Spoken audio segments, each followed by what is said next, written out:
Okay, in this lesson, I'm going to talk about long division and how it works. In this particular case, I've started with a super simple problem. Um, we're going to divide 2,468 by 2. And if you can look at this problem and have a little math sense, you can see that 2 is a factor of all of these numbers. So we're not going to have any leftovers. We're not going to have to borrow. We're not going to have to do anything. So this is a really good problem to start out with so you can see exactly what's happening. Excuse me. First you have to understand what we're doing. We're dividing 2 into 2,000. You can see over here on the right hand side I have 4 little problems set up here, and this is really representing what we're doing over here on this side of the board. We're actually dividing 2 into 2,000 right here. You can see that this is 2, and if these numbers weren't here, we'd have to replace them with zeros. So that would be 2 into 2,000, and then we're dividing 2 into the 4, which is in the 400s place. It's in the hundreds place, right?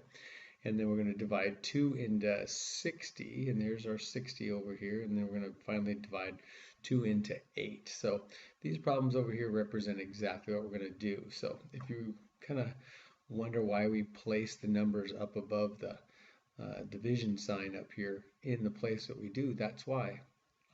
So let's just start. First of all, let's divide the 2 into the 2,000s. Well, 2 goes into 2 exactly one time. So I'm going to put a 1 up here. And then the algorithm says now we multiply that into the 2 by the 2, and then we write it down here. And then we just have to subtract them out. Well, 2 from 2 is 0. So now we can bring down the 4, which is really 400, right? So I'm going to put the 4 here. Now I'm going to divide the 2 into the 4, which is really 400, and it goes 2 times exactly, right? So now we multiply the 2 times the 2 and bring it down here. And we subtract those numbers out. Well, 4 from 4 is 0. So now I can bring the 6 down, which is really 60, right? So now we divide the 2 into the 6. We know that goes there exactly 3 times. Now we do the multiplication. 3 times 2 equals 6. And then we subtract the 6 from the 6. We get 0. And finally, we bring down the 8, which is really 8. Right? 2 goes into 8 exactly 4 times. We multiply the 4 times the 2. We get exactly 8.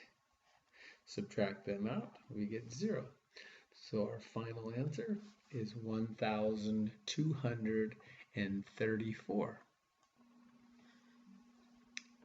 Okay, now for the second problem, you're going to work the problem out, and it's exactly like the first one, except for now we're using 3 to divide into the number instead of 2. And as you can see, I've chosen a really simple problem because the number that we're dividing, every single number is a factor of 3.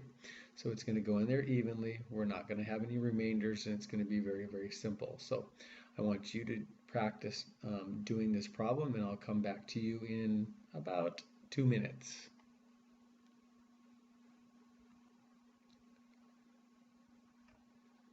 Okay, 5, 4, 3, 2, 1. All right, now you're back. We're back together, and we're going to work this problem out, and you're going to watch and follow along as I do the problem. Okay, just like in the prior problem, we have to look at this and consider this number that we're dividing as really 4 different numbers. We have the 3,000, which here's the 3 in the 3,000s, or in the thousands position. So I'm dividing really 3 into 3,000, and then I'm dividing 3 into 600. I have got that second problem over here. And then I have 3 into 90, and you can see I've written it over here on the right hand side, and then finally 3 into 3. Okay, so let's do the division, and I'll come back to these and we'll check our answer to see if it's true. Okay, the first thing that we do is we divide the 3 into the 3,000. So 3 goes into 3 exactly one time, right? Because 3 times 1 is 3. So let's put a 1 up here, and I'm going to change my pen just a little bit. Try and get it to the right size. Okay, that's a little bit better. So, okay, so we're going to multiply the 1 times the 3, and that's going to go down here. And now we're going to subtract the 3, and we get 0. So now let's just think about this for a second. If I was going to fill in this, right, 3 goes into 3,000. Well, it goes in there 1,000 times. So our answer would be 1,000 up here.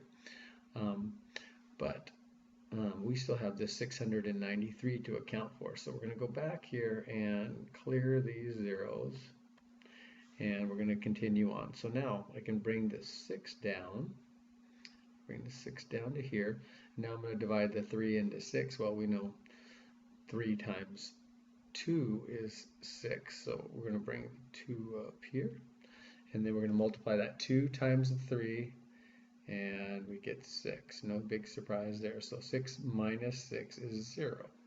So now we're going to bring down the 9, which is really 90. We'll put the 9 right there. So now we're going to divide the 3 into we're basically into 90, right? So 3 goes into 9 3 times. And let's multiply that out. 3 times 3 is 9. Subtract that out, you get 0. And now I can bring down the 3. And we're going to do that. 3 goes into 3 exactly 1 time. So we've got to do the multiplication again and subtract it out. So we multiply 1 times 3, we get 3. Subtract that out, we get 0, and there's no numbers left up here. So now we're actually done. So our final answer is going to be 1,231. So let's go back over here and let's check our answer. Now 3 goes into 3,000 1,000 times. Okay, 3 goes into 600 exactly 200 times. 3 goes into 90 exactly 30 times. And then 3 goes into 3 exactly 1 time. So if you add these numbers up, it goes 1,000 plus 200 is 1,200. 1,200 plus 30 is 1,230. 1,230 plus 1 is 1,231, and we have the exact same answer as we have over here. So we must